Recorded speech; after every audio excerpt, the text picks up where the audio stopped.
Coming up on today's wrestling news, Dwayne Johnson to fully embrace his Hollywood Rock heel turn. Former AEW champion shoots on the WWE Kickoff show. New Japan's Rocky Romero takes AEW front office job. And is Tony Khan gonna wrestle? What?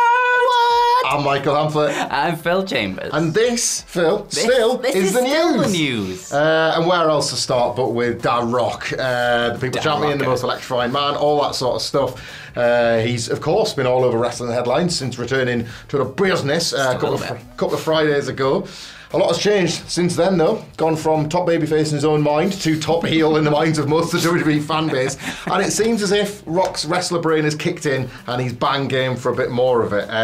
It's good news for those that fondly remember the Rock's 2003 Hollywood Rock heel run. Short and as magic. Concert. Oh my God. Short and as magic as it was. Oh, he said her name. All that sort of stuff. WrestleVotes, fairly reliable X Scoopster account, has come through with a report that dropped just before Raw last night to say sources suggest that The Rock is expected to fully embrace his heel turn, drawing inspiration from the past Hollywood Rock persona. Additionally, I'm told to anticipate the release of Rock-branded Cody Crybabies merchandise. The story is just beginning. Now, obviously following that, Cody Rhodes and Seth Rollins went out there in the middle of the ring on Raw, cut a long promo where Cody kind of called out the Cody Crybabies comment, like breathed it into existence on WWE television for the first time since Rock made the statement on Pat McAfee's podcast last week. So expect maybe the t-shirts to drop as early as this Friday on SmackDown. Seth Rollins then appeared to promise to offer backup to Cody should he need it against Rock and Roman as we seemingly head towards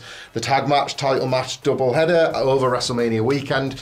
It's all pretty exciting stuff, this, isn't it? Yeah, absolutely. Like the Cody thing, like I thought Cody was really good in it on Raw, but it didn't like explain quite enough of what we wanted it to explain about like the sort of flip-flop angle side of it, but like I thought Cody was really good in it, Seth was really good in it. Obviously the Rock and Roman are going to be on SmackDown this week, so that's, I imagine when the Cody Crybabies t-shirt goes in. I'm kind of fascinated, like I know the Cody Crybabies thing is lame. Yes. really very lame. Dated. Very dated, old, But I'm kind of fascinated by what this t-shirt looks like, because if you've got the Cody logo and the American flag, and whether that's like crying or something, I don't know. They're gonna do something really stupid with it. The image of Cody on is like sat down, head in hands after WrestleMania last year.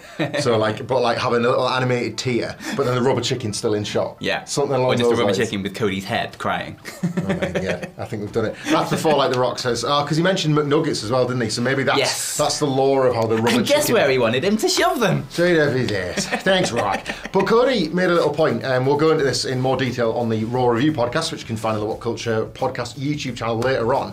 But Cody did make a point of noting that the Crybaby Cody stuff was a little bit dated, so I almost expect The Rock to push back on that. And the Nugget thing as well, like he made a joke of The Rock doing The Rock thing. He's not going to, I think with The Rock, he's not going to back down, he's going to double down. And I think that'll only, like Rock knows how this works, and he thinks, well, if people hate this, I'll just do more of it. There was Rocky Sucks chant throughout Cody and Seth's bit last night, so very exciting.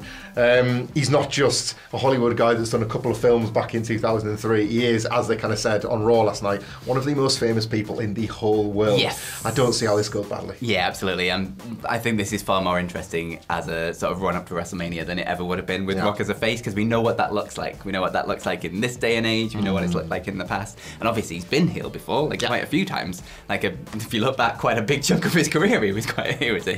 It's not a small amount. But we've not had that version of The Rock in like the modern day. No. And I think that is an interesting twist on it, and something a little bit fresh now, which need is him, strange to say when you're talking about The Rock. I don't need like any more sight of him rubbing his goosebumps on his arm for a while. I'll just take him being an angry billionaire. I'll take that for a while. It feels in keeping with where we're at in 2024, doesn't it? Absolutely. But moving over to AEW, and a former AEW champion, he's kind of had a little dig at WWE, specifically at the WWE Kickoff show, and the lack of one superstar on there. Now this is coming from Thunder Rosa, obviously former AEW Women's Champion. Friend of the channel. Friend of the channel, lovely Thunder Rosa. She sang to Simon Miller. It was really strange. But she's a very nice person. That's my review of Thunder Rosa. She was on Busted Open Radio, obviously. She's on it quite a lot. And she was talking about the WrestleMania Kickoff show, and about just where the hell Bayley was, basically. Yeah. Got a quote from it, I'll just say. Well, she just started with, "Where the F was Bayley? Why are they not giving her the respect she deserves? Put respect on people's names." Now, this is obviously echoing sentiments from loads of people, like fans around the world, but also CM Punk did a big thing on Instagram, where he kind of called out WWE, going like, "What the hell's going on? She's the Royal Rumble winner, like she should be put in some respect," but like putting her on a pedestal leading into WrestleMania. Thunder Rosa in this went on to say they need to do better with the women, with all of them, especially right now in 2024 with how things are going. It is imperative that women get more respect in more places that they deserve. And I think this is very, very true. Yeah. The women's division in WWE is not where it used to be in terms of the position on the card and the amount of time and effort that is put into the storylines. It could definitely be better, and especially with the amount of talent they've got, holy balls, it could definitely be better. But they did some on the Kickoff show. They had Rhea Ripley and Becky Lynch, obviously leading to whatever that match is going to be. Yeah. But they had like Bianca Belair on there as well, which, like, unless you're thinking she's going to be going up against Jade Cargill, she's not got an obvious route to WrestleMania. She kind of called her shot, but didn't point at anyone in particular, did she? Yeah. I'll be there, I'll keep my streak going, all that kind of stuff. But then you've got Bayley, just fresh off a massive babyface turn, just won the Royal Rumble, heading into a big championship match at WrestleMania. You'd think they'd have her on the card a little bit. Yeah, I wonder if this can be folded into the fiction at this point. Like, conspicuous by her absence at the WrestleMania Kickoff, on the WrestleMania poster, on the Royal Rumble poster for the match that she won to get to all of this. Yeah. Look, it's looking likely that the Bayley match won't be main eventing night one, but I think people's expectations are starting to build on this, this babyface return. Like, how much is she going to lean into the character of the past that people just fell in love with? So I think there is so much mileage and credit in what Bayley's going to be doing at WrestleMania, not least of all, like the fact that you expect a banger match with Io Sky for the title. So I think this could at least play in, this could figure into things. Bayley as an underdog all over again, as somebody that isn't even really seen as a key figure by the company, is something they may as well lean into. Thunder Rosa's bang right in what she's saying as a shoot, but sometimes you might as well just try and turn that shoot into a work. Yeah, absolutely. And I will say as well, it's not just WWE that suffers from this problem, it is AEW as well. Yeah. And hopefully, like, they showing signs of improvement over in AEW. Obviously, with Mercedes money coming in, that's going to be a big deal. And that sort of roster is in the healthiest position it's been in ever. Yeah, it's half the job, isn't it? Because WWE have had a good women's roster forever, and they're slightly better at representation and the idea of parity, if not necessarily the execution of it. So, but it's creative direction that makes all the difference. Triple H, I think, has let people down based on expectations from when he was in NXT, and AEW has yet to really prove itself as a destination for women's wrestling. 2024 is going to be a big year on both counts, I think. Yeah. I wonder if Rocky Romero is going to try and do something about that, because he has taken up a front office job in AEW. The details are pretty scant at this point, but obviously Rocky Romero exists, at least currently, as a representative of New Japan and a wrestler for New Japan Pro Wrestling. But the Wrestling Observer were first to report it, that he's taken up this front office role, no further details, and that was then corroborated by Fightful via Sean Ross Sapp tweeting that the story was indeed accurate. So that's as double sourced as you need in pro wrestling, I would say, for the two preeminent journalists to offer that that's now taken place. It's both surprising and not, I suppose. Like, Rocky Romero was known to have very minimum a liaison role between AEW and New Japan when the Forbidden Door first swung open, and he's always been very good at paving the way for American wrestlers to go to Japan and vice versa through his various connections in the industry. But as well, like, taking this role on now might mean, speculatively, that Rocky Romero might be wrestling less than he has done before. He's 41 years old now. He's a 17-year pro. Within the last few years, it's not just New Japan, where he obviously represents Chaos. He's worked for MLW. He's worked on and off for TNA/Impact. He's worked on AEW television as a wrestler, obviously, with the Chaos Best Friends overlap. So he's always had his fingers in a number of different pies. He's always felt like an integral figure to the ongoing business relationships between these organisations, and could well be quite a shrewd pickup for AEW, but it'd be interesting to see maybe what New Japan lose as a result of this. Yeah, absolutely. I think he's one of those guys that does a lot more behind the scenes historically as well, not just now, but like historically throughout his career, than you ever probably would realise just being like an outsider, like just watching the wrestling product. Like you say, like being that liaison between sort of a lot of American talent and helping them come Not an easy job. New Japan, not an easy job at all. So yeah, I think this is a great get for them. Obviously he's wrestled for them in the past before, but like never with any kind of focus or like direction. It was always kind of like one-off matches here and there, often to lose against one of AEW's stars, which is not a bad position to have, to be fair. But he's never been like a focal point of AEW storytelling going forward. So it feels like that wasn't a priority for AEW, but maybe this position is. And in which case, I mean, when you're getting towards the end of your wrestling career, having something a little bit steadier might actually be quite a nice thing. I sympathise with any wrestler that's been bumping for around 17 years, wanting to maybe move into something that resembles a desk job instead. I think you've earned your little computer monitor and office chair. 100%. But speaking of AEW as well, Tony Khan. The big question on everybody's lips, I hear all the time, is Tony Khan going to wrestle? We get this question every day. Every day. When's Tony Khan step between the ropes? What do you think, Hamlet? Well, based on a news report that I haven't yet read, Phil, I'd say it's a definite and it's absolutely going to happen probably as soon as Revolution. Am I right? So wrong. God, how do you even have this job? He's not going to wrestle. He was talking to Fox Sports and they asked him and he basically said, I don't think anybody really wants to see that. Not anytime soon, at least. And he goes on to talk about how great the AEW roster is and how he's going to focus on pushing them and telling stories going forwards. So it seems like Tony Khan isn't going to be putting himself in a wrestling ring at any point, but I mean, right at the beginning of AEW, he did say he was going to be a solely behind-the-scenes presence that like was never on TV, and then he crept onto TV through the weird TNA promos that him and Tony Schiavone That's did. right, yeah, that was his... I think that was his first foray into the world of TV. He was kind of awesome at that. How did he become really that like strange figure that does the big announcements? Like charmingly strange, but strange nonetheless. He was sort of great when he was gloating about lording it over Impact. I am better than Impact. Yeah, there's only one Khan in wrestling and all that sort of crap. You're welcome for all the viewers. So he crept his way back in then, and obviously he's done loads of the big Tony Khan announcements ever since. So he's crept onto TV, so I mean, it's wrestling, never say never. If in the history of wrestling buckers, has there ever been one that hasn't put themselves in the ring at some point? Most of them creeping. I think you spend that much time with wrestlers and you probably take a few bumps as a little bit of a way to maybe prove yourself or a little mutual respect. Especially being as big a fan as Tony obviously is as well. Maybe that's what's going to stop him. Maybe the fandom is going to be the difference in terms of like that big ego that all, like, well, rich people I assume have, but also people in that position that have power.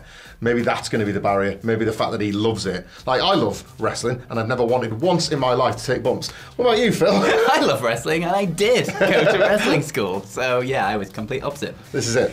So, it does kind of suck though, so I can see why you might not want to. He practices once, takes the wind out of him on his first back. You're good. Actually, That's for you guys. Do you fancy some questions on WrestleMania and Cody Rhodes? Yeah, because there's plenty coming in. Another big promo for Cody last night, and the WrestleMania build continues to indeed build at this point. So a couple of questions on Cody, then a little bit of something on AEW. First, from Scoob Jones at Scoobers was here. If Cody pins Rock and Roman in the same weekend, which of course is possible at this point, what does that do for his legacy, and could he ever leave WWE and return to AEW after receiving the kind of push he has gotten from the Fed? Ooh, it's an interesting question in terms of building loyalty. You can't really ask for more. It's huge, isn't it? In terms of a moment, like, holy cow. I don't think you can ever say never with Cody, though. I mean, he was one of the pioneers of the let's leave WWE and build something for ourselves outside of it kind of group that happened sort of in the sort of mid-2010s. So it feels like he's a guy who needs a goal, needs like something to aim for, something to work towards. Yeah. And if he's been given everything he can possibly be given in WWE, maybe his last goal is, okay, well maybe I need to go back to AEW, to the place that he helped create. It's funny how he can make a new story to finish. Exactly. There'll always be another story with a guy like Cody Rhodes, I think. Like that. Yeah. So stepping up always needs something to be heading towards. Well, not to expedite that plan, Phil. Hello. But Alan Grant at Various Grant has been on to ask, and I wanted to pick this question on you specifically because I've heard a psychotic pitch between you and Adam Nicholas on this one. How long long do you think Cody will hold the title after WrestleMania 40? Do you care to share, for those that might not have seen it, a frankly Wild West suggestion you had for Cody's reign, having finally finished the story at WrestleMania? One day. Oh my God. Raw after WrestleMania. So there is like reasoning here. The Cody story, the Cody character is far more interesting. Like I just said, when he's got that goal in mind, when he's like on the fight for something, it's the chase more than the actual like reign itself. The reign itself almost doesn't matter. If you think of like... You're about to test that with this great babyface champion. I mean, Mick Foley was 3-time world champion and had it for like 21 days or something across the entire 3 days. Wild, it doesn't really matter. Yeah. You've had Roman Reigns had this gigantic, like record-breaking reign. I don't think you need to immediately recreate that and go into something even like 6 months long or something. Like, it doesn't need to be that long. And if you take it off him the night after WrestleMania through a Damian Priest cash-in, that like rocket straps Damian Priest, taking away like the biggest moment in WrestleMania in quite a long time. That is some really good heat right there. And B, you get Cody then chasing again and with a chip on his shoulder and something to prove. And you also start an incredible tradition of just screwing Cody over on the Raw after WrestleMania, which is... They took it out of my dad's hands and then they took it out of mine. Yeah. Crikey, it's I don't know. I'm not sure. Like I don't quite subscribe to that because I'm just scared of how it would look. I get it. No, I do get it. I can't read the tea leaves beyond WrestleMania. Something's been eating at me since the Rumble that WrestleMania 40 will kind of mark the end of this Booker's run for Triple H. Yeah.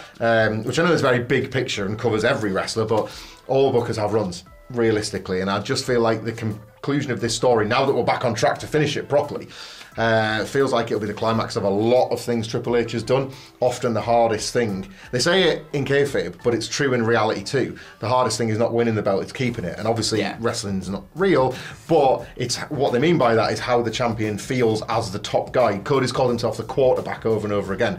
John Cena's big test was never ascending and beating JBL, it was becoming John Cena after the fact. Yeah. I think Cody can. I've got absolute faith in Cody, but it requires company momentum and it requires a series of good programs and things that you want to see. You know, there's Gunther in Berlin sticks out on the calendar, for example. But yeah, I'm very fascinated to look at it.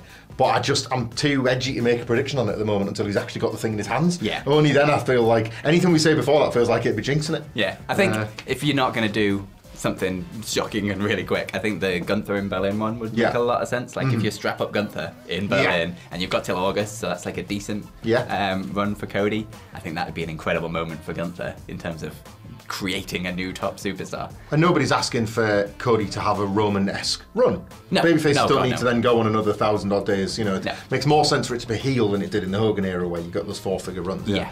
Last question, we'll pivot over to AEW, and it's something again that came up in our roundtable, which you can watch on the What Culture podcast YouTube channel from yesterday. If you get through a little bit of lag at the beginning, we have some lovely chats after the fact. Lovely. But I thought this was an interesting question from Addy. It's at InitBab. That has got to be a West Midlands reference. InitBab, let us know where you're from. I was born in Redditch. That feels very Birmingham. Who's better, Edge or Adam Copeland? I think that's a good question. Ooh, that is a good question. Yeah. It depends on the era. Let's go from, just to keep this simple, let's go from 2020 onwards. That's what I was thinking. If you're going to go recent era Edge to recent era, well, only era. The last 3 months of his career. Then probably Adam Copeland. Yeah. I think Edge, like he had that, the Royal Rumble return was absolutely incredible. Hell of a moment. But then the run itself suffered, I think. I mean, obviously the pandemic didn't exactly help matters. But it suffered from long feuds that probably went on a little bit too long. Yes. And when you, like at that point, I think the only thing people really wanted from Edge, like obviously the big return was amazing because of the injury things.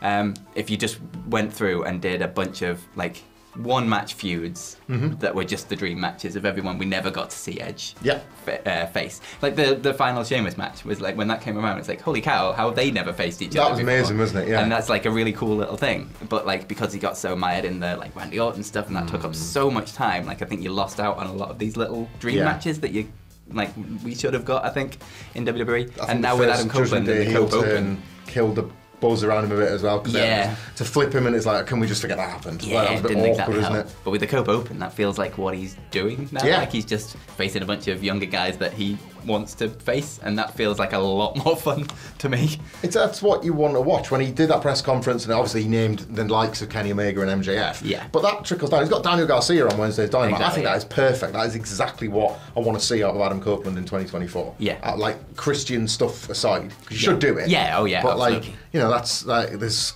Edge and Christian one day finding themselves together again for a Young Bucks match that we've never had. There's like there's FTR that I'm presuming Adam Copeland really wants. Yeah. Because of his friendship with the pair of them. Yeah.